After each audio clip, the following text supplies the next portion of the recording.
धोपुरा नाम के एक छोटे से गांव में एक बहुत ही सुंदर बाग था, लेकिन कोई भी गांव वाला उस सुंदर बाग में जाने से डरा करता था। उनका मानना था कि अक्सर बाग के उस पार वाली गुफा के अंदर से किसी राक्षस की आवाजें आती है, जो कि आते जाते लोगों को आवाज देता है, जिससे गांव वाले बहुत डरा करते थे।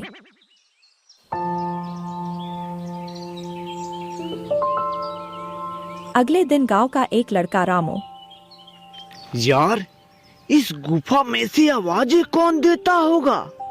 मुझे इसके पीछे जरूर कोई राज नजर आता है। रामू भैया, जो भी हो, लेकिन आप गलती से भी उस गुफा के अंदर मत जाना। हाँ, लेकिन इस गुफा का रहस्य तो मैं जान कर ही रहूंगा। सब गांव वाले डर के साए में आखिर कब तक रहेंगे? उसके बाद शाम हो गई और रामू और उसका दोस्त अपने अपने घर चले गए।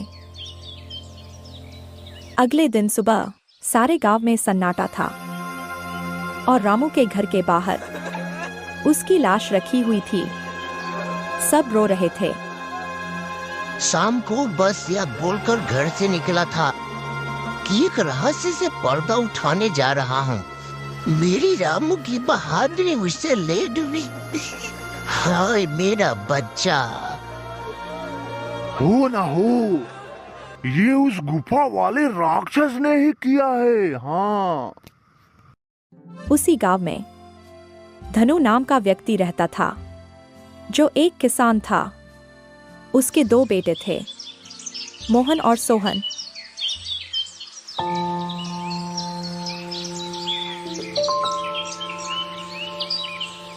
बहुत दिन हो गए हैं, चलो आज हम लोग गांव के बाग में चलते हैं। न जाने क्यों बाबूजी हमें उस बाग में जाने से मना करते हैं। इस पूरे गांव में एक वही तो जगह है जहाँ कितने मीठे मीठे फल होते हैं। हाँ सोहन, वह बाग सच में बहुत सुंदर है और उसमें बहुत मीठे मीठे फल भी होते हैं, लेकिन बाबूजी हमें वहाँ जाने ही नहीं देते हैं। वह कहते हैं कि गांव के बाग के उस पार एक गुफा है जो कि बहुत ही भयानक है और सही भी है। गांव के रामू भैया की मौत के बाद वह गुफा तो और भी डरावना लगने लगा है। अरे मोहन, यह सब झूठी बातें हैं। मुझे नहीं लगता वहाँ ऐसा कुछ है। अगर सच में वहाँ कोई राक्षस होता तो क्या गांव वालों के सामने नहीं आता? और वैसे भी गांव वालों ने उस राक्षस को कभी देखा नहीं, बस उसकी आवाजें सुनी है। बोल तो तुम सही रहे हो सोहन, मुझे भी लगता है कि वहाँ कुछ नहीं है।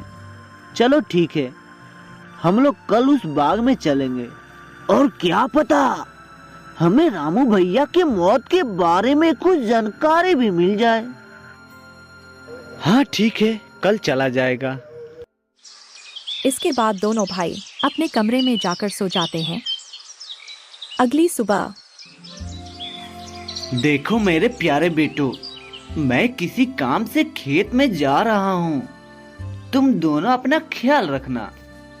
और हाँ, गलती से भी उस बाग में घूमने मत जाना, वो जगह अच्छी नहीं है। पता है ना तुम्हें, रामू भी वही जाने से मारा गया था। पिताजी, आप चिंता मत करिए, हम दोनों उस बाग में नहीं जाएंगे।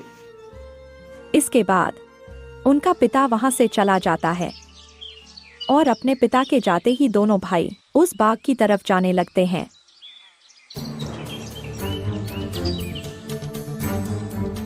कि तभी एक गांव का आदमी उन्हें देख लेता है।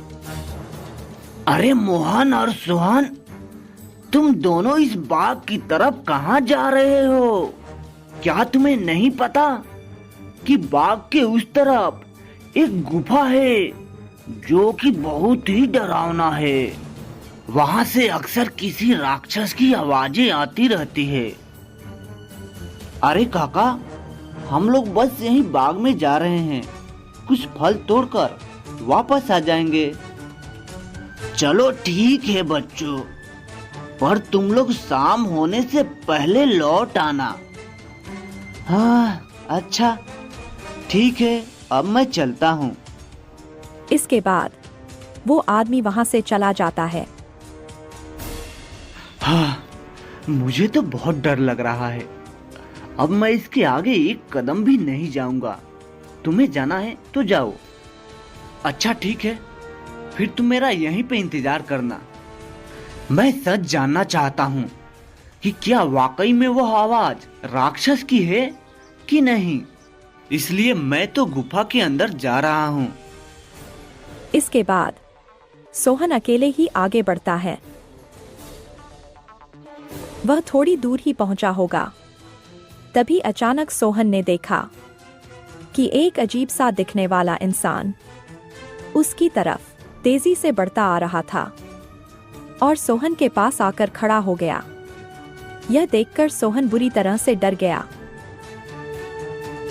अरे, यह विचित्र मनुष्य कौन है जिसका सर तो एक शेर का है और धड़ इंसानों का?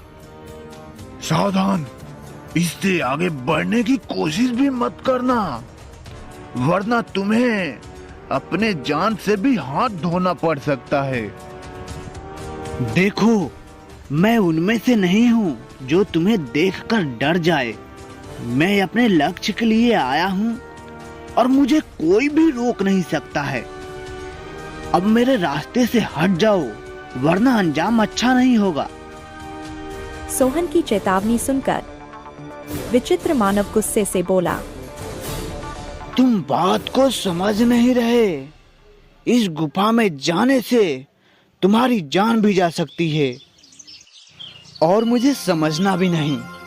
मुझे तो बस इस गुफे का रहस्य सुलझाना है। और हाँ, अगर अब तुमने मुझे रोकने की कोशिश भी की तो परिणाम भुगतने के लिए तैयार हो जाना। इतना बोलकर सोहन वहां से भाग गया और गुफा में अंदर प्रवेश कर गया। जैसे ही वह अंदर जाता है, एक बहुत बड़ी आकृति उसे नजर आती है, जो देखने में बहुत ही डरावना होता है।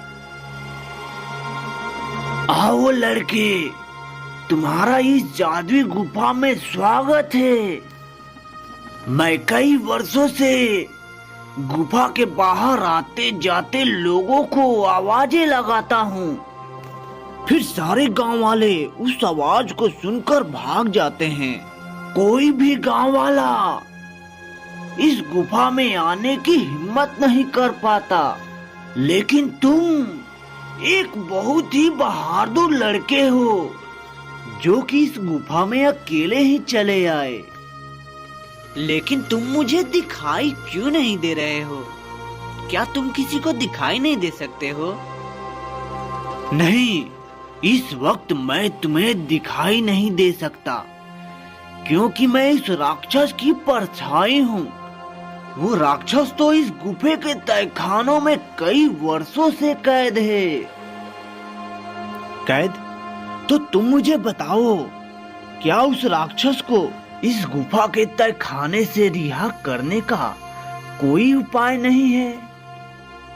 मार्ग है लड़के, और तुम उस मार्ग तक पहुंच भी सकते हो, लेकिन इसके लिए तुम्हें इस गुफा के तहखाने में भीतर उस राक्षस के पास जाना होगा।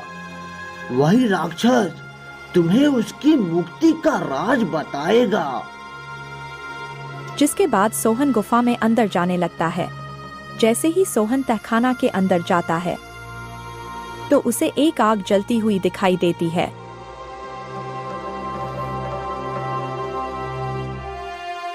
आओ बहादुर लड़के, मैं तुम्हारा ही इंतजार कर रहा था। मैं जानता हूँ कि तुम ही मुझे इस गुफा के तहखाने से रिहा कर सकते हो। तुम्हारा इस गुफे में स्वागत है। मैं तुम्हें देखना चाहता हूँ, तुम मेरे सामने आओ। तभी अचानक से वह राक्षस के सामने आता है, जो बहुत ही डरावना होता है, जिसे देखकर सोहन थोड़ा डर जाता है।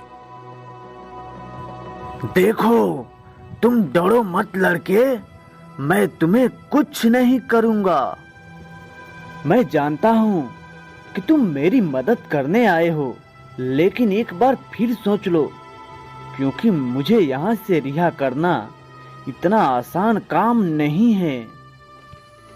लेकिन मैं तुम्हारी मदद कैसे कर सकता हूँ, और तुम यहाँ कैसे कैद हुए? बताता हूँ। बहुत साल पहले इस गुफा में एक मानव रहता था। वो बहुत ही गरीब था। वो गुफा के बाहर वाले बाग से फल तोड़ा करता था और उन्हें ही खाया करता था। उन्हीं फलों के बीच एक रहस्यमयी फल भी था, जो कि बहुत ही चमकदार था, जिस पर मेरी नजर थी।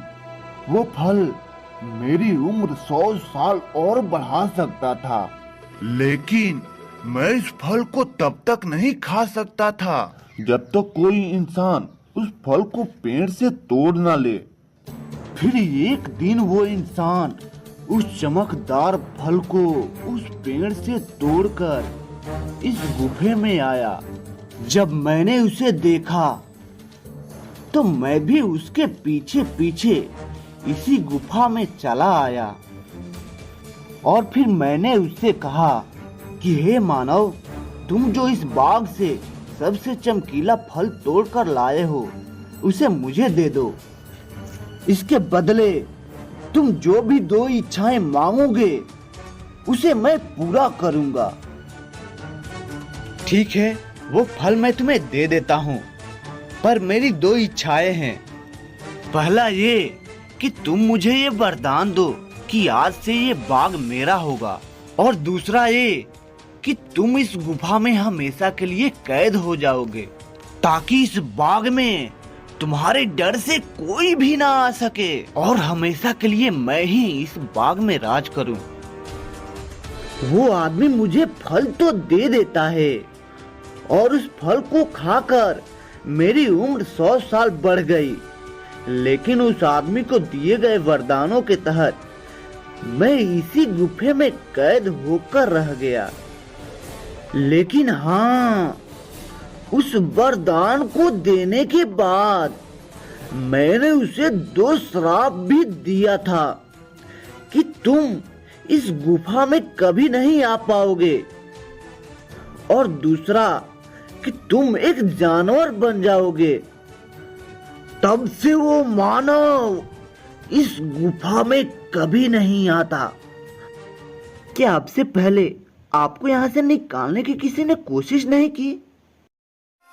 इससे पहले गांव के एक लड़के ने मुझे बचाने की हिम्मत दिखाई थी, और वो उस चमत्कारी फल को लेकर इस गुफा में प्रवेश करने ही वाला था कि तभी उस अर्ध नर मानव ने उसे गुफे के बाहर ही मार दिया, और फिर पूरे गांव में ये बात फैल गई कि मैंने उसे मारा है।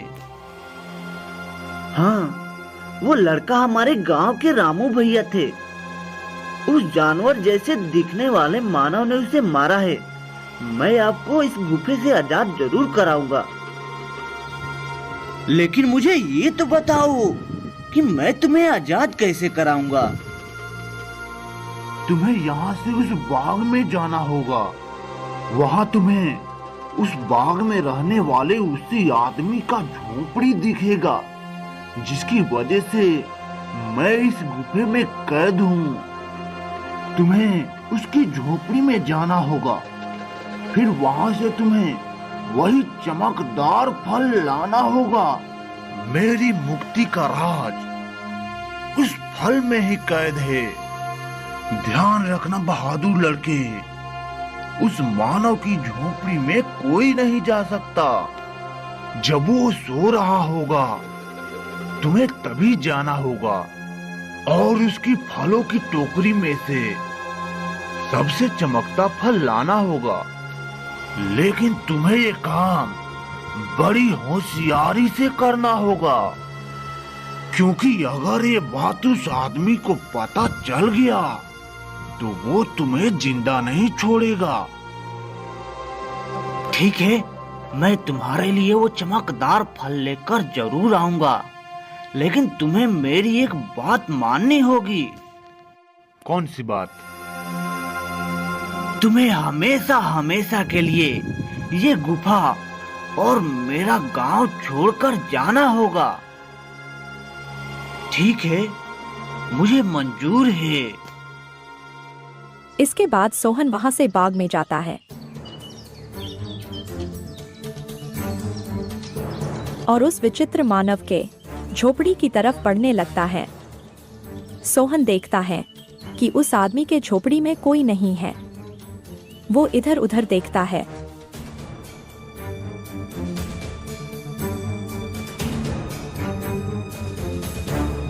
और उस विचित्र आदमी के झोपड़ी की तरफ बढ़ने लगता है।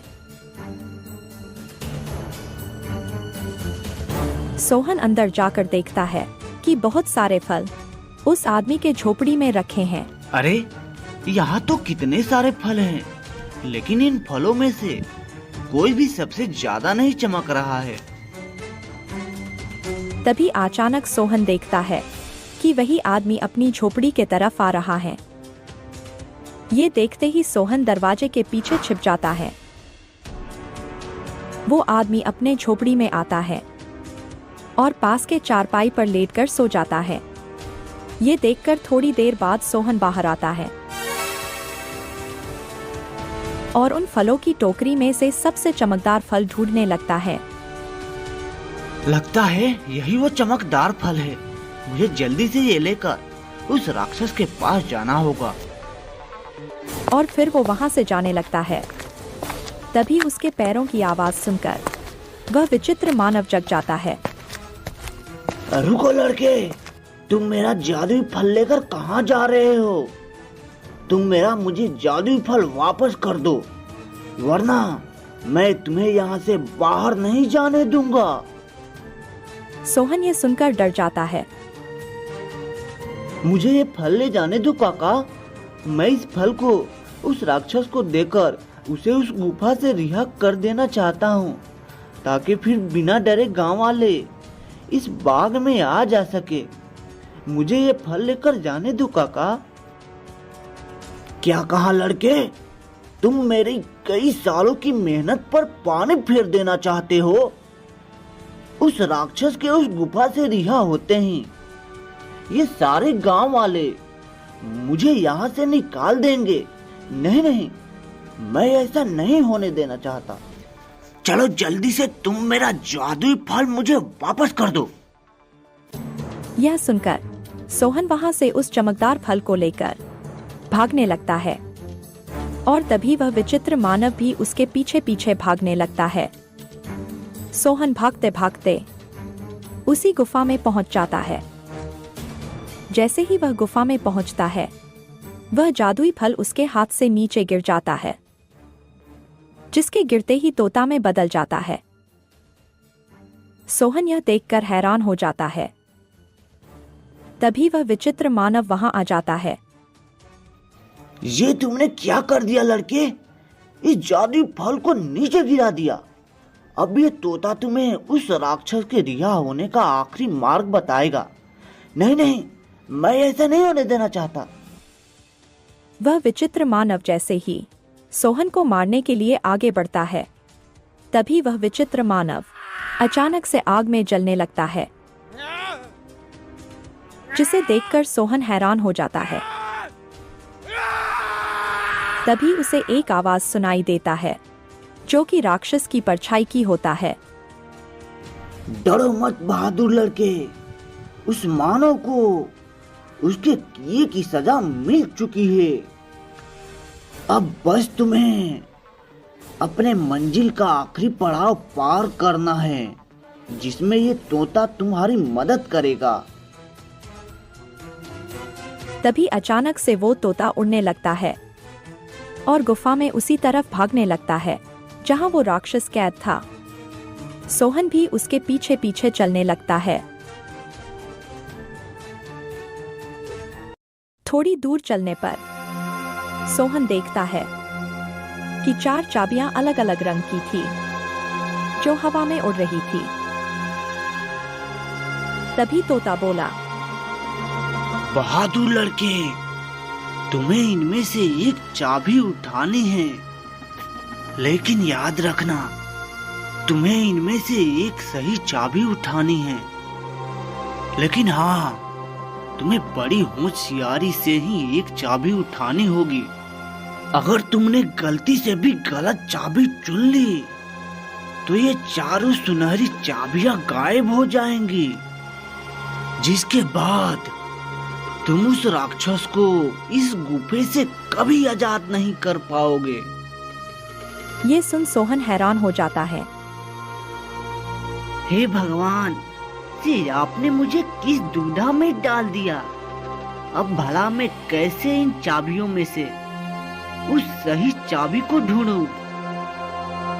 काफी देर सोचने के बाद सोहन देखता है कि चारों चाबियां में से एक चाबी सबसे बड़ी है, जो हरे रंग की थी, और जिस चमकदार फल के गिरने से वह तोता बना था वो भी हरा रंग का था। सोहन समझ गया कि हरे रंग वाली चाबी ही चुननी है, और वह जैसे ही हरे रंग वाली चाबी चुनता है वैसे ही बाकी बची सारी चाबियां गायब हो जाती है। तभी तोता ने बोला, शाबाश बहादुर लड़के, आखिर तुमने अपने सूझबूझ के कारण वो सही चाबी चुन ही लिया। अब चलो मेरे साथ और जल्दी से उस पिंजरे को खोल दो जिसमें वह राक्षस बरसों से कैद है। फिर वह तोता उस लड़के को उस पिंजरे के पास ले जाता है। सोहन ने देखा कि वह राक्षस उस पिंजरे में कैद है। ये देखो, मैं तुम्हें आजाद करने वाला चाबी लेकर आ गया हूँ। तुम वाकई बहुत बहादुर हो लड़के। अब तुम जल्दी से इस पिंजरे को खोलकर मुझे इस गुफे से आजाद करवा दो। सोहन जैसे ही उस चाबी को उस पिंजरे से स्पर्श करता है, पिंजरा अचानक से गायब हो जाता है और वह राक्षस अपने वास्तविक आकार में आ जाता है। तुम्हारा बहुत बहुत धन्यवाद लड़के, तुमने मुझे इस गुफा से आजाद कर दिया। तुम एक बहुत ही निडर और साहसी लड़के हो। तुम जो भी मांगोगे वो मैं तुम्हें दूंगा। बोलो, क्या इच्छा है तुम्हारी? क्या सच में अब तुम आजाद हो गए हो? और क्या अब तुम इस गुफा में नहीं हो? हाँ, इसका मतलब अब सारे गांव वाले बिना डरे इस गुफा में आ जा सकते हैं। हाँ बहादुर लड़के, अब किसी को भी डरने की कोई जरूरत नहीं है। अब मैं इस गुफा से बाहर अपनी दुनिया में चला जाऊंगा और आगे से किसी को आवाज भी नहीं दूंगा। अब तुम जब चाहो इस गुफा में आ जा सकती हो, वो भी बिना डरे। तुम्हारी ही वजह से मैं इस गुफा से आजाद हो पाया हूँ, इसलिए तुम जो मांगोगे मैं तुम्हें वही दूंगा। बोलो, क्या इच्छा है तुम्हारी? मुझे तुमसे कुछ नहीं चाहिए, पर हाँ, अगर तुम मुझे कुछ देना चाहते हो तो इस गुफा के सामने वाले बाग से मुझे बहुत लगाव है। इसलिए मैं चाहता हूँ कि इस बाग के फल और फूल हमेशा खिले रहें, कभी ना मुरझाएं।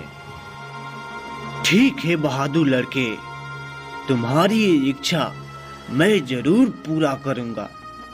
आगे से ये बाग हमेशा हमेशा के लिए ऐसा ही रहेगा। इसके फल और फूल कभी नहीं मुरझाएंगे। अच्छा, अब मैं चलता हूँ, मेरा जाने का समय हो गया है। इसके बाद वह राक्षस गायब हो जाता है।